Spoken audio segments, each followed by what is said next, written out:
Hello friends, आज हम लोग legal expect of solid waste management का ऑब्जेक्टिव क्वेश्चन लगाएंगे। ये सी के शर्मा बुक का है। तो क्वेश्चन नंबर 1 से शुरू करते हैं। Question number 1, under which rule the government guideline of solid waste management follow today. अभी के समय में सॉलिड वेस्ट मैनेजमेंट के रिगार्डिंग कौन सा गाइडलाइन चल रहा है, कौन सा रूल चल रहा है? ये चल रहा है solid waste management rule 2016। Next question number 2, generator have been introduced to segregate the waste into which waste. ये हम लोग वेट वेस्ट, ड्राई वेस्ट और डोमेस्टिक हजार्डस वेस्ट तीनों में हम लोग सेग्रीगेट करते हैं वेस्ट को। तो ये ऑप्शन डी सही हो जाएगा। फिर special provision for management of solid waste in hilly areas में सॉलिड वेस्ट मैनेजमेंट का क्या प्रोविज़न है? तो ये है कंस्ट्रक्शन ऑफ लैंडफिल को हम लोग अवॉइड करते हैं, लैंडफिल का कंस्ट्रक्शन हम लोग अवॉइड करते हैं। फिर question number 4, biomedical waste management rule have been extended to include the following. मतलब बायोमेडिकल वेस्ट के रूल्स को हम लोग एक्सटेंड किए हैं ताकि हम लोग blood donation camp, surgical camp और वैक्सीनेशन कैंप को हम लोग इंक्लूड कर पाएँ। तो इसका आंसर डी हो जाएगा। फिर question number 5, state government to provide land for setting up of common dash treatment and disposal facility. तो इसका आंसर हो जाएगा बायोमेडिकल। तो इसका फुल फॉर्म होता है common biomedical treatment and disposal facility. उसके बाद question number 6, in which rule the training to all its health care worker and health worker regularly. तो इसका हो जाएगा answer C, biomedical waste management rule 2016। Question number 7, which rule stabilize bar code system for bags. Bar code system for bags है, इसका answer हो जाएगा B, biomedical waste management rule 2016। Question number 8, biomedical waste management rule 2016 which item is phased out. इसका होगा chlorinated plastic bags, gloves and blood bags. चारों को हम लोग फेज आउट कर चुके हैं। फिर पूछ रहा है पीआरओ का फुल फॉर्म। पीआरओ का फुल फॉर्म होता है producer responsibility organisation, answer D. तो वेस्ट पीआरओ जो है हमारा आता है, ये आता है बायोमेडिकल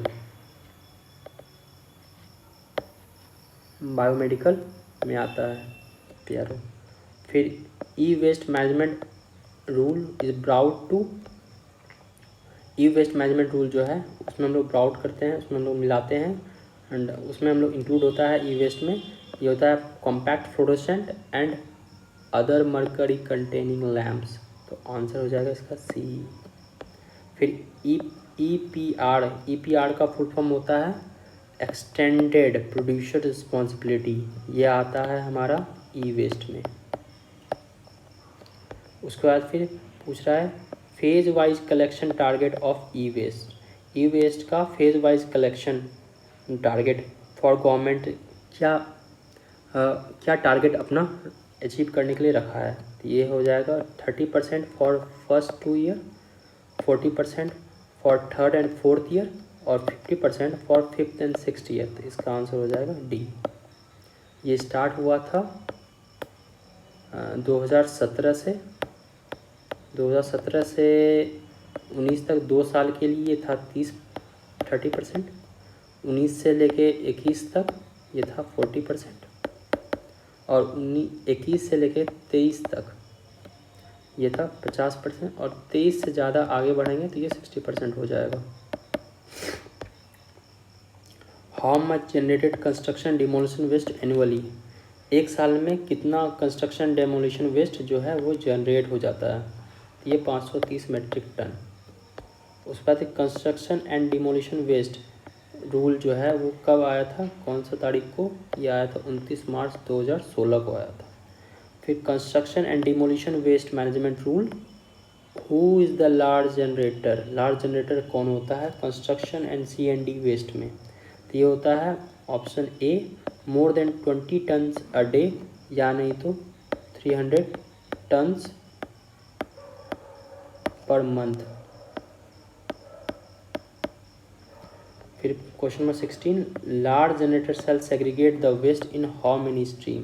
लार्ज जनरेटर जो होता है वो सेग्रीगेट करता है वेस्ट में, वो करता है 4 स्ट्रीम में सेग्रीगेट करता है, 4 स्ट्रीम में सेग्रीगेट करता है।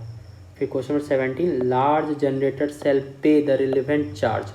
लार्ज जनरेटर जो रिलेवेंट चार्ज पे करता है वो कलेक्शन में भी पे करता है, ट्रांसपोर्टेशन में भी पे करता है, कलेक्शन डिस्पोजल में भी पे करता है। इसका आंसर डी हो जाएगा, इसका आंसर डी हो जाएगा।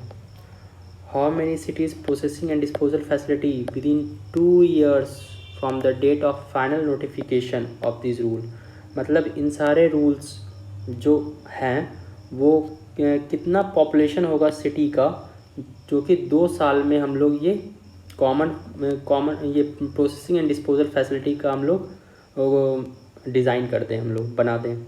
यह 0.5 से 1 मिलियन पॉपुलेशन जो होगा सिटीज़ में, उसमें हम लोग प्रोसेसिंग एंड डिस्पोजल फैसिलिटी जो है 2 साल में हम लोग फाइनल करते हैं। Question 19, in India 1 day how much tons of biomedical waste जो है जनरेट होता है एक दिन में। एक दिन में इंडिया में कितना बायोमेडिकल वेस्ट जनरेट होता है इन टन्स। टन्स होता है 614 टन्स पर डे। ड्यूरिंग कोविड-19 waste in the past 1 year till 10 May 2021 how much tons of biomedical waste generated. मतलब कोविड से 1 साल पहले 126 जो है टन 126 टन जो है वेस्ट हम लोग का एवरीडे जनरेट होता था। In plastic waste management rule minimum thickness of plastic bags have been increase. मतलब प्लास्टिक वेस्ट मैनेजमेंट रूल जो है उसमें मिनिमम प्लास्टिक का कितना थिकनेस होना चाहिए प्लास्टिक बैग्स का, उसमें लिखा हुआ है। तो 40 से बढ़ा के हम लोग 50 माइक्रोन कर दिए हैं। और ये कंपोस्टेबल प्लास्टिक के लिए ये नहीं है, कंपोस्टेबल प्लास्टिक के लिए ये रूल नहीं है, मिनिमम थिकनेस का क्राइटेरिया नहीं है। फिर in India how much plastic waste generated per day as per 2019-2020 CPCB रिपोर्ट। 2019-20 CPCB की रिपोर्ट के मुताबिक प्लास्टिक वेस्ट जो है इंडिया में कितना जनरेट हो रहा है। ये जनरेट हो रहा है 25,000 टन पर डे जो है वो जनरेट हो रहा है, 25,000 टन पर डे। इंडिया जो है वो लार्जेस्ट इम्पोर्टर है प्लास्टिक स्क्रैप का। इसका ये जो है इंडिया फिफ्थ पे आता है, 5th लार्जेस्ट इम्पोर्टर है, इम्पोर्ट कराता है इंडिया।